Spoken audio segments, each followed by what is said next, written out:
नमस्ते दोस्तों।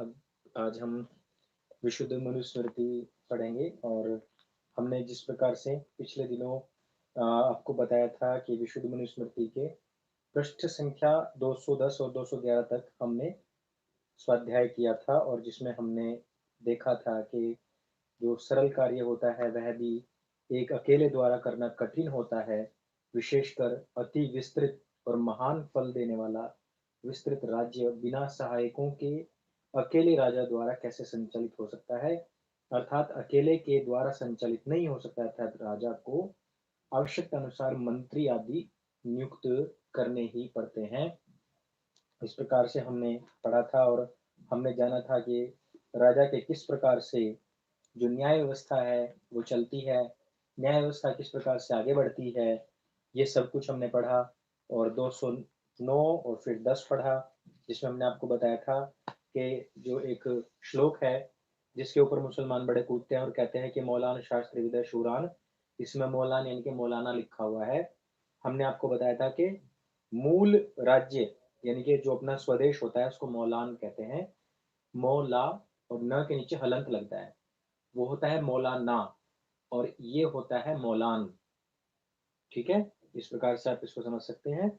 और उसमें कहा गया था कि जो अपने राज्य में उत्पन्न शास्त्रों के जानने वाले शूरवीर, जिनका विचार निष्फल ना होवे, कुलीन धर्मात्मा स्वराज्य भक्त हो, उन 7 या 8 पुरुषों को अच्छी प्रकार से परीक्षा करके मंत्री बनावे और इन्हीं की सभा में 8वां और 9वां स्वयं राजा हो। ये सब मिलके कर्तव्य अकर्तव्य कामों का विचार किया करे। देखो, बहुत बड़ा जो मंत्रिमंडल होता है ना वो भी नुकसानदायक होता है। आप इस बात को इस तरीके से समझे कि बहुत ज्यादा मंत्रिमंडल हो जाता है ना जब, तो वो क्या करता है, वो प्रॉब्लम क्रिएट करनी शुरू कर देते हैं, खड़ी करनी शुरू कर देते हैं। तो अब ऐसे स्थिति में आवाज कम आ रही है, चलो मैं को थोड़ा ऊपर लगा लेते हैं। अब बता देना मुझे कैसी आवाज आ रही है। तो ऐसी स्थिति में क्या होता है कि जब बहुत सारे मंत्री रहते हैं तो उनके विभागों को लेकर के बहुत ज्यादा झगड़ा हो जाता है। कितने मुंह होते हैं उतनी बातें हो जाती है। इसलिए जो मूल मंत्री होने चाहिए वो क्या बताया गया है, 8 से 9 होने चाहिए, जिसमें कि 8वां या 9वां स्वयं राजा होना चाहिए। तो ऐसे में अब देखो, जो कहा जाता था ना कि नवरत्न, ये हमारे यहीं पे चले थे नवरत्न। नवरत्न वही होते थे जो बिल्कुल खास हुआ करते थे। तो इस प्रकार से जिसको आवाज कम आ रही है भाई वो आवाज बढ़ा लो, इससे तेज नहीं बोल सकता मैं। तो अब उसमें क्या करना, आगे इसमें क्या बताया गया था, मंत्रियों के साथ में मंत्रणा कैसे करनी, उन पूर्वोक्त 7-8 मंत्रियों के साथ में जो बताए गए हैं, आवश्यकता अनुसार सदैव राज्य संबंधी इन 6 गुणों पर सहमति पूर्वक और समग्र रूप से चिंतन किया करे। कौन कौन से 6 पॉइंट हैं, कब और किस राजा से संधि करने की आवश्यकता है, कब और किस राजा से संधि करने की आवश्यकता है। देखो, मैं इस वजह से फिर से कहूंगा आप लोगों को कि जो पुस्तक है मनुस्मृति, मनुस्मृति आप लोगों को पढ़नी इसलिए अत्यंत आवश्यक है क्योंकि आप लोगों को पता लगता है कि हमारे धार्मिक ग्रंथ में क्या लिखा हुआ है। और यदि आपको आप पढ़ेंगे ही नहीं तो आप लोगों को कभी पता ही नहीं लगेगा कि हमारे धार्मिक ग्रंथों में कितनी अच्छी अच्छी बातें लिखी गई हैं। किसी भी पुस्तक में, जो भी किसी भी कल्ट की, मजहब की, संप्रदाय की पुस्तक होगी, उसमें आपको ये सब चीज नहीं मिलेंगी। इसलिए इसीलिए कहा गया है कि सबसे प्राचीन ओल्ड इज गोल्ड धर्म जो है उसमें ही आपको सब चीजें मिलेंगी और घूम फिर के वापस वापस लोगों को वहीं पर ही जाना पड़ेगा। तो अब इसमें क्या कहा गया है, कब और किस राजा से संधि करनी है, वो केवल इन 8-9 के साथ ही बात करे, बाकी अलग के साथ में बात ना करे। फिर दूसरा कहा है, कब किस राजा से विरोध बढ़ा है अथवा किससे युद्ध करना है, यह भी उनसे ही जब बात करे तो उन्हीं से ही बात करे, अन्य से ना करे। अब तुम लोगों को पता है सर्जिकल स्ट्राइक हुई थी, तो सर्जिकल स्ट्राइक में यदि वो सारे अपने चीची बच्चे जितने भी छोटे बड़े मंत्री जितने भी हैं, सांसद विधायक, सबके साथ में मिलकर जुल के बैठ के बात करने लगे थे, वो हो ही ना पाती, कोई ना कोई जाके वहां बता ही देता। अब इसमें 8-9 देखो, सबसे खास बात कि इसमें 8-9 चुनने हैं तो वो कैसे हैं, जो अपने राज्य में उत्पन्न हुए हों। सबसे बड़ी बात है कि मंत्री उन्हीं लोगों को बनाना चाहिए जो अपने राज्य में उत्पन्न हुए, अर्थात क्यों बनाना चाहिए, क्योंकि उनको स्वदेश प्रेम होता है। कभी भी किसी विदेशी व्यक्ति को, लोग कहते हैं चाणक्य ने ऐसा कहा था, चाणक्य जी तो बहुत बाद की बात है, आज से तकरीबन 2500 साल पुरानी बात है, 2.5-3। मनु महाराज प्रथम मनुष्य, हम सबके बाप दादा, वो खुद कह रहे हैं जो अपने राज्य में उत्पन्न हो केवल उसी को मंत्री बनाए, जो बाहर का हो, जो उसकी संतान भी हो, उससे 2 कदम आगे बढ़ के फिर चाणक्य जी ने कहा उसकी जो औलाद भी हो जो बाहर की हो, बाहर वाले की औलाद से भी को भी कभी अपना राज्य सिंहासन नहीं देना चाहिए। और भारत के लोग असली मनु विरोधी वही हैं, क्योंकि जो लोग बाहर के लोगों को सत्ता देना चाहते हैं। कहा है कि जो अपने राज्य में उत्पन्न हो, शास्त्रों के जानने वाले हों, जिनको शास्त्रों के बारे में नॉलेज हो, जो पढ़े लिखे हों, जो शूरवीर हों, जो शूरवीर हों, ऐसे लोगों को अपने उसमें मिनिस्टर बनाना चाहिए, और जिनका विचार कभी भी निष्फल ना होवे। यानी कि जो उन्होंने ठान लिया, जो विचार कर लिया, उसको करके ही छोड़े। जैसे कि जनरल वीके सिंह को आपने देखा था, एयरलिफ्ट करके लेके आए थे, कितने लोगों को, विदेश के लोगों को भी लेके आए थे, वहां के राष्ट्रपति को भी लेके आए थे। तो ऐसे लोग होने चाहिए, संकल्पवान होने चाहिए, कुलीन होने चाहिए, अर्थात जो सभ्यता हो जिनके अंदर, ऐसे लोगों को। फिर दूसरा, कि जो धर्मात्मा हो, धर्मात्मा लोगों को लेना चाहिए। जो धर्म के विषय में जानते हो उनको करना चाहिए। अब क्या कहा गया था, जो स्वराज्य भक्त हों, अपने राष्ट्र भक्त हों, ऐसे लोगों को ही मंत्रिमंडल में लेना चाहिए। और उन्हीं के बारे में बात कर रहे हैं कि कब किसके साथ में संधि करनी है और किससे युद्ध करना है। तीसरे पॉइंट पे क्या बताया, किसी राजा से विरोध होने पर भी कब तक अपने राज्य में बिना शत्रु पर आक्रमण के चुपचाप बैठे रहना है। अब आप लोग, बहुत सारे लोग हैं ऐसे कहते हैं कि भाई हम लोग जो है ना, भारत अभी मिसाइल दाग देनी चाहिए, परमाणु बम छोड़ देना चाहिए, ये कर देना चाहिए, वो कर देना चाहिए। ये सब चीजें कूटनीति का हिस्सा होती हैं। और देखो कितने सही समय पर आपका ये सब्जेक्ट आया है। देश में आज ऐसी स्थिति बनी हुई है, कह रहे हैं कि कब, भले ही वो हमारा दुश्मन क्यों ना हो, हम विरोध करें, लेकिन शत्रु पर आक्रमण किए बिना कब तक चुपचाप बैठा रहना है। फिर कहा है, राष्ट्रकोष, सेना, सैन्य सामग्री आदि की समृद्धि होने पर कब किस राजा पर आक्रमण करना है, कब हमें आक्रमण करना है, ये सब चीज भी कब कहा है, जब राष्ट्र मजबूत हो जाए, जब हमारा कोष यानी कि धन से मजबूत हो जाए, जब सेना से मजबूत हो जाए और सैन्य सामग्री से मजबूत हो जाए, तब हम कब और किस राजा पर आक्रमण करना है, वो हमको इन्हीं अपने 9 मंत्रियों के साथ में मिलजुल कर बैठ करके बात करनी चाहिए। ऐसा इसमें बताया गया है। ये आपको किसी भी कुरान वुरान में नहीं मिलेगा। मैं 1 मिनट रुक जाओ, इनको थोड़ा सा बता दूं। ये कुछ सुअर के बच्चे आ गए यहाँ।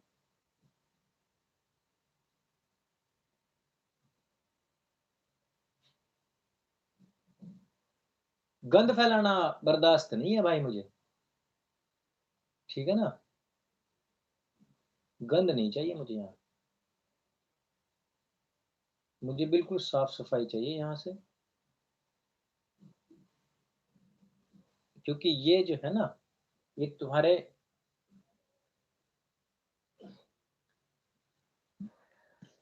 बाप की चौपाल नहीं है,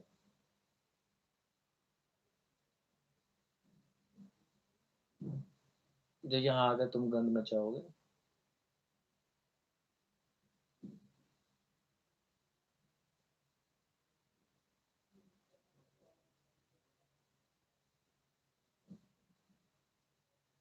अब इन बेचारों से क्या करें, इनको और तो कोई काम है नहीं, है ना। इनके लल्लाह ताला ने यही तो सिखाया इनको। अब बेचारे क्या करेंगे आपके।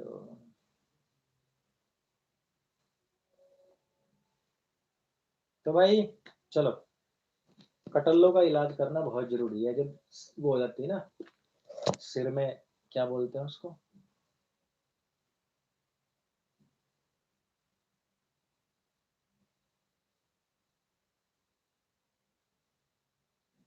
जब कहीं पर कुछ प्रॉब्लम हो जाती है ना, तो उनका इलाज करना बहुत जरूरी है। ये हमारे धर्म में बताया गया है मेरे भाइयों, साफ सफाई होनी चाहिए बिल्कुल, एकदम साफ सफाई।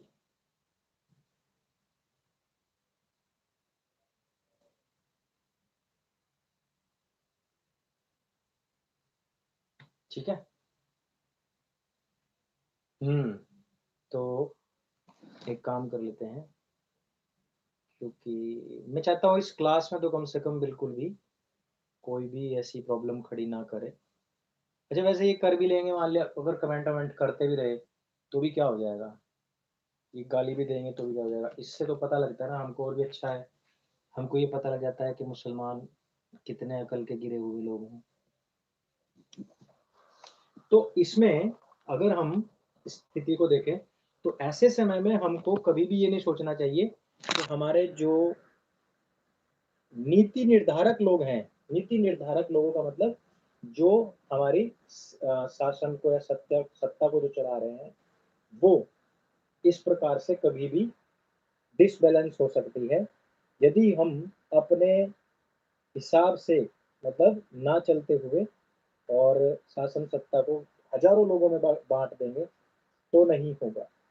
गुप्तिम अर्थात राजा को अपने राष्ट्र की रक्षा के उपायों पर विचार करना चाहिए। राष्ट्र की हम रक्षा कैसे कर सकते हैं और विजित देशों में शांति स्थापित करना, अपने जितने भी हमारे जीते हुए देश हैं उन सभी देशों में शांति बनाए रखना, ये हमारा काम होना चाहिए। तो इस प्रकार से हम समझ सकते हैं कि मनु महाराज ने जो बातें कही हैं,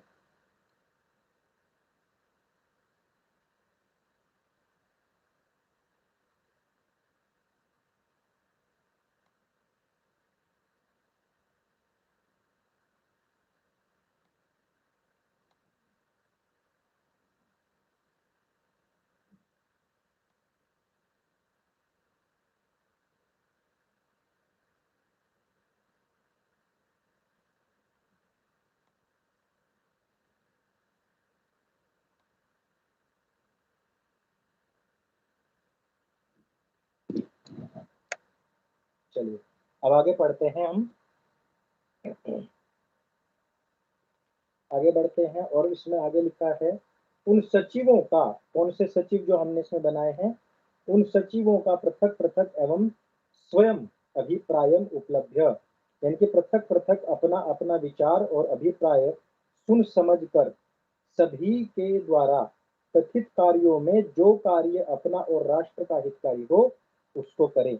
सचिवों की जो बताया गया है कि सचिव जो होने चाहिए उसमें हमारे जितने भी लोग हैं उन सब का जो कार्य है वो निर्धारित होना चाहिए और उनका एक जो पूरी की पूरी जो सेटिंग है वो सबके साथ में मिली होनी चाहिए और तब जाकर के राजा किसी भी कार्य को करे। आगे बढ़ते हैं, इसमें बताया गया है कि आवश्यकता पड़ने पर राजा अन्य भी सत्य निष्ठा वाले पवित्र आत्मा बुद्धिमान निश्चित बुद्धि वाले राज्य की वृद्धि के लिए पदार्थों के संग्रह करने में योग्य सुपरिचित परीक्षित मंत्रियों को नियुक्त करता रहे। समय समय पर ऐसे लोग जो हमारे राज्य के लिए अच्छे हैं, ऐसे लोगों को वो नियुक्त करता रहे ताकि जो हमारे राज्य की जो व्यवस्थाएं हैं वो उसी हिसाब से चलती रहें। इस प्रकार से आगे फिर कहा है कि राजा का जितने सचिवों से कार्य सिद्ध हो सके उतने ही आलस्य रहित सक्षम और विशेषज्ञ सचिवों को ही नियुक्त करे। अभी हमने देखा था कि किस प्रकार से यहाँ दिल्ली में दिल्ली में जो सरकार थी, सरकार है केजरीवाल की, तो उसने बिना फालतू के बहुत सारे सचिव लगाए हुए थे। इस प्रकार से बहुत सारे सचिव नहीं लगाना है, जितनों की आवश्यकता है उतने ही सचिव लगाने चाहिए और वो भी आलस्य से रहित। तो आपको यहाँ पर मंत्रियों के बारे में बताया गया, सचिवों के बारे में बताया गया, जो कि आज भी शासन सत्ता में किसी भी देश में चले जाएं वहां पर होते ही हैं। लेकिन जो असली मनोविरोधी हैं वो इस बात का भी विरोध करें कि हम मंत्री नहीं रखेंगे, हम सत्ता को ऐसे ही चलाया करेंगे, बिना बात के ही चलाया करेंगे और सचिव वचिव को रखने की आवश्यकता भी नहीं है। इस प्रकार से होना चाहिए, तब जाकर तो हम माने भी कि भाई हाँ आप असली मनोविरोधी हो। अब मनु विरोध भी करते हो और मनु की सारी बातें भी मानते हो। राजा पूर्वोक्त उन सचिवों के सहयोग के लिए शूरवीर स्वभाव के कुलीन परिचित परिवारों में उत्पन्न पवित्र आत्मा और जो बिल्कुल शुचि कर उनका जो मन मस्तिष्क हो, ऐसे स्वभाव वाले अधिकारियों को बड़े अथवा मुख्य कार्यों में तथा डरपोक स्वभाव के अधिकारियों को राज्य के आंतरिक गौण कार्यों में नियुक्त करे। क्योंकि देखो, कुछ लोग ऐसे होते हैं जो डरपोक भी होते हैं, तो ऐसे लोगों के लिए भी बताया गया है कि ऐसे लोगों को हमने जो गौण कार्य है, इनके मुख्य कार्य ना होने चाहिए, मुख्य कार्यों में नहीं रखना है ऐसे लोगों को, उनको आप सीधे ऐसे कार्य में रखें जो गौण कार्य होते हैं वहां पर रखें, और जो शूरवीर हैं उनको आप सचिवों के साथ में रखिए। तो इस प्रकार से सभी जितनी भी व्यवस्थाएं हैं वो आप लोगों को बता दी गई हैं। मंत्री हो, मंत्रियों के नीचे सचिव हो, और सचिवों के नीचे फिर उनके जो सहायक हो, और सहायक कैसे हो, वो शूरवीर हो, धीरवीर हो।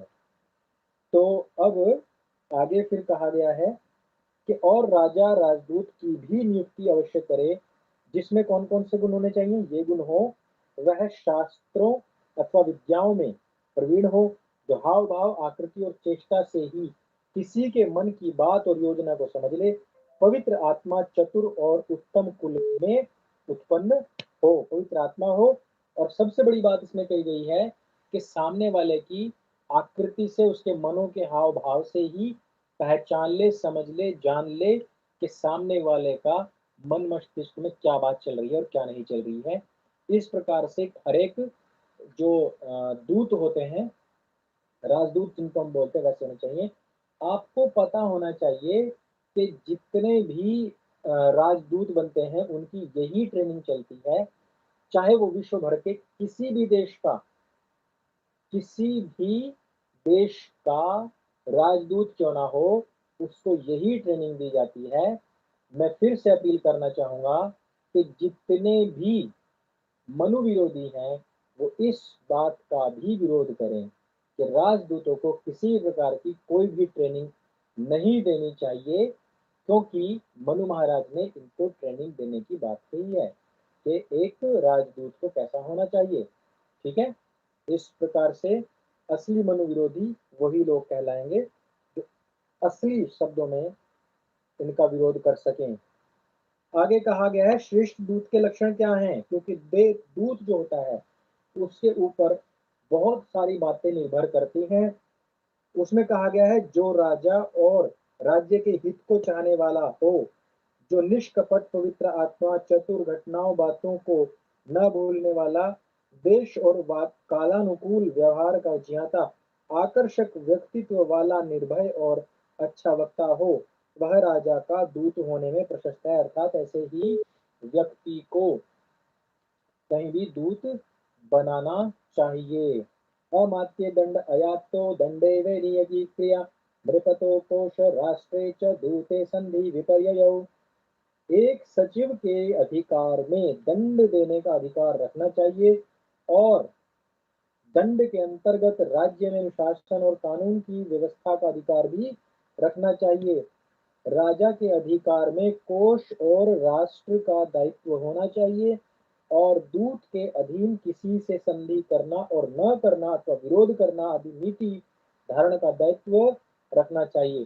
अर्थात एक कुशल राजा को इतना काम तो करना चाहिए कि उसको अपने जो सचिव हैं और जो उसके राजदूत हैं उनको इतना स्वतंत्र छोड़ना चाहिए कि वो अपने फैसले स्वयं ले सकें।